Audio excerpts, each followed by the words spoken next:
Hey everyone, my name is Danny and welcome to Something Like a Star. Sometime over the course of the past week, I managed to either run out of or misplace my contacts. So for the next couple videos, I am probably going to look like a bad anime character because the light from my windows reflects off of these and I can't see my eyes in the video, so I assume y'all can't either. Today I'm going to talk to you guys about a series that I've seen a lot of videos done on before. It's a series that I had never heard of until Chelsea introduced it to me in Orlando, and I didn't really have a lot of interest in it then. I would kind of let her talk to me about her thoughts on it. But I was having kind of a rough day the other day, and I was downtown near the library, so I stopped inside and treated myself to a new series, and I picked up The Raven Cycle by Maggie Stiefvater. I picked up the first 3 books. Obviously, if you're familiar with this series, the 4th book is not out. It comes out next year. But I have now completely read the first 3 that are out, and I really enjoyed the experience. I haven't read YA in several months. I really like YA, but it's not something that I usually pick up, and I have to be in the mood for it. And thankfully, it seems like I'm in the mood for it right now. I'll probably be reading a lot more YA in the coming weeks. If you're unfamiliar with the Raven Boys story, the premise is that a cast of characters focusing on Blue on the one hand and Gansey, Noah, Ronan, and Adam on the other are going on a quest to find this mythical, lost, possibly sleeping Welsh king named Glendower. And there's also the fun subplot of Blue, who has been told ever since she was really little that if she kisses her true love, he will definitely die. And who, at the very, very beginning of the Raven Boys, sees a ghost and has never seen him before because she is not psychic, and so the only way she possibly could have seen this particular ghost is if either he is her true love or she kills him. To be honest, I found the first book a little slow, and I thought that there were definitely some pacing problems. You get to know a lot of the characters really well, but at the same time, it feels like where I wanted it to go fast, it just dragged on, and where I wanted it to slow down so I could pay more attention and spend more time with what was happening, it just raced through it without regard. And I think that, at least as far as the videos I've seen, that's been a major critique of the first book across BookTube. It's not anything revolutionary or new. But the characters in the story arc were set up so well that I found it really interesting and continued to read.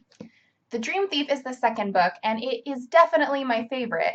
I felt from the very first page that it was fast-paced and the characters were really well written, and I got to spend a lot more time with the characters and getting to know them, and the plot doesn't take secondary role like it does in the first one.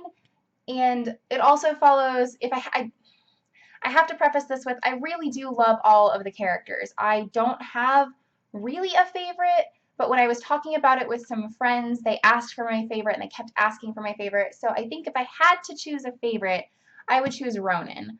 I love his character and I think he's so fun. And this book focuses on him and his development. Not exclusively, you do get to focus on other things and other people. You get chapters written from everybody's perspective, but it follows Ronan's personal story arc the most. It's also got a really fun, morally ambiguous villain, and I really like morally ambiguous villains. The third book is called Blue Lily Lily Blue, and to be honest, it felt a little bit like filler.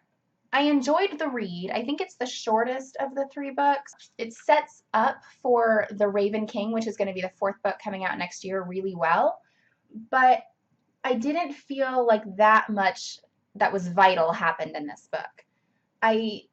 There were things that came across that needed to come across. There was some character development that continued. There's some relationships that build, and you get a lot of loose ends from the previous 2 books kind of tied up a little bit neater so you can see where they're headed. That said, there's a lot of fun kind of relationship stuff happening. You get a lot of really fun shippy scenes. You get a wonderful morally ambiguous villain, and I did enjoy this one. There were a lot of moments where I spent in this one just squealing because I was excited about the plot and what was happening with the characters within that context. So I don't by any means mean to suggest that it is not good. Of the 3 books, it's my least favorite so far, but that doesn't say much because I really did enjoy these books. I think I ranked them 5 stars on Goodreads, and I had a lot of fun in the world. One of the biggest things I've seen on YouTube so far talking about in regards to these books is the plot versus characters weight within the pages, and I think that it varies book by book. Like I said earlier, I think that The Dream Thieves hits it right on the head. I think that the plot and the characters are really well balanced. But I think in the other 2 books, character definitely trumps plot.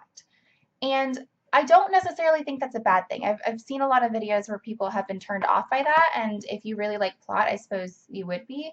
But for me as a reader, I would much rather have well-developed characters that I can learn about and be engaged with and sit in the kitchen and eat yogurt with than a plot that's doing all these incredible things, but I don't feel like I have any connection to the characters at all. I've also heard it said that the books are too flowy and verbose and just really kind of lacy writing, and I didn't feel that way. Maybe it's because I normally read more adult and contemporary novels. I don't read YA a whole lot, and even since I was little, I've been reading fantasy genres, but like for adults. And so I didn't, maybe it's because of that, but I really did not find her writing to be too flowery at all. I found it really perfect, honestly, and I think that she has a wonderful gift because she writes characters like they're real.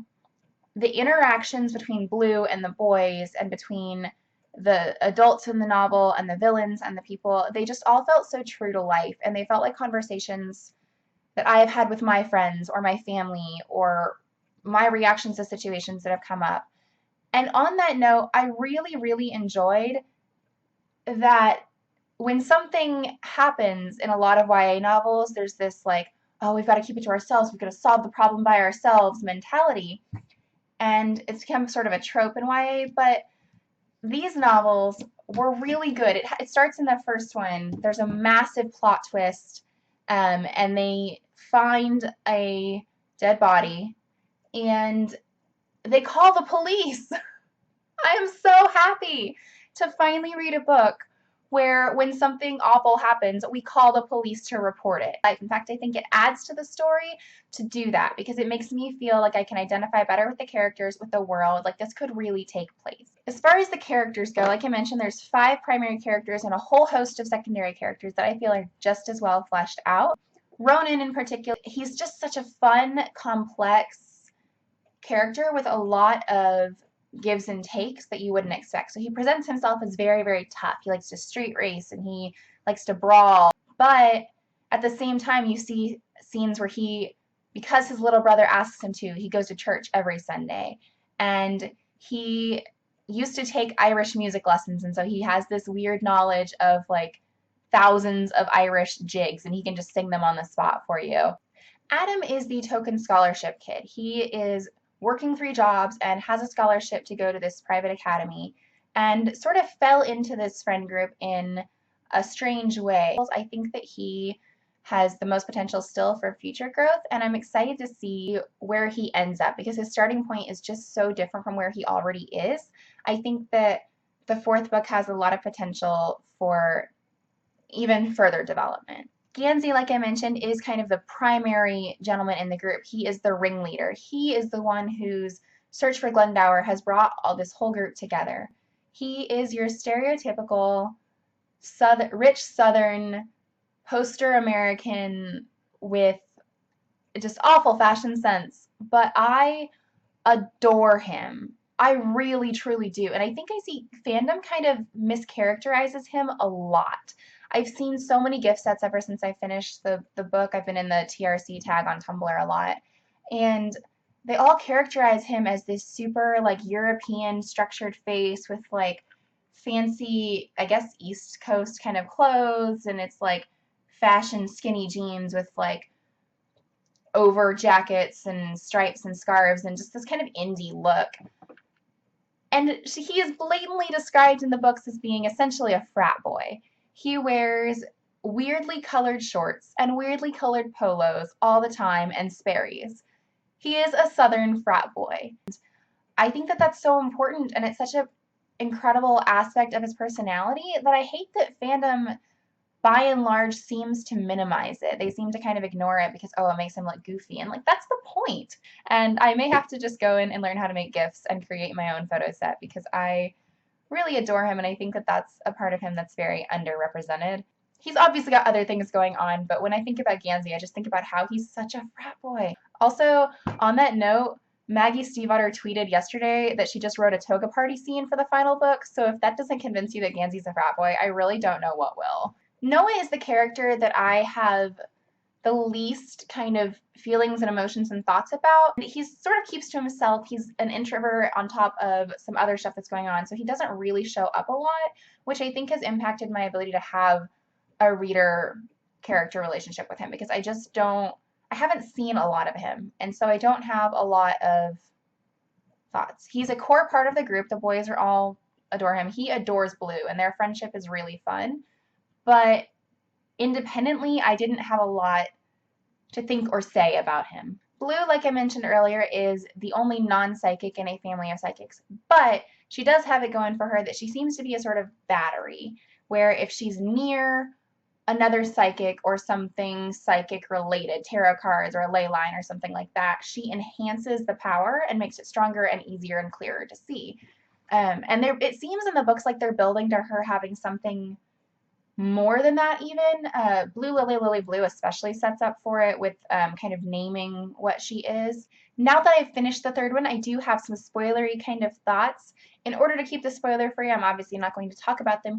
So if you've read the series and you want to talk spoilery thoughts and headcanons with me, let me know. I would love to do that. I just don't want to do it in a public space where it might spoil the book for someone else. But I would adore doing it, and I have spent several hours on Skype with people already doing so. So feel free to come forward and share your own thoughts. And let me know if you liked this series, because it is something that I've seen both really good reviews and really sort of reviews on. I'm always curious to hear other people's thoughts on the books and the characters and Maggie's writing. Like I mentioned in my library book sale haul video, I did just pick up another of her books.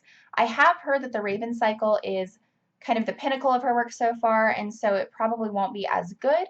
But if you've read any of her other works, let me know. I would love to hear about them since I'm now exploring them. Today's song of the day is King by Laura Aquilina. It's a song that I hadn't heard before discovering this series, but since I've been listening to so much 8 tracks, it's been on pretty much every Raven Boys playlist. So it kind of sums up my feelings about the series, and you should definitely go check it out. Thank you guys so much once again for watching. I appreciate each and every one of you, and I will see you next week.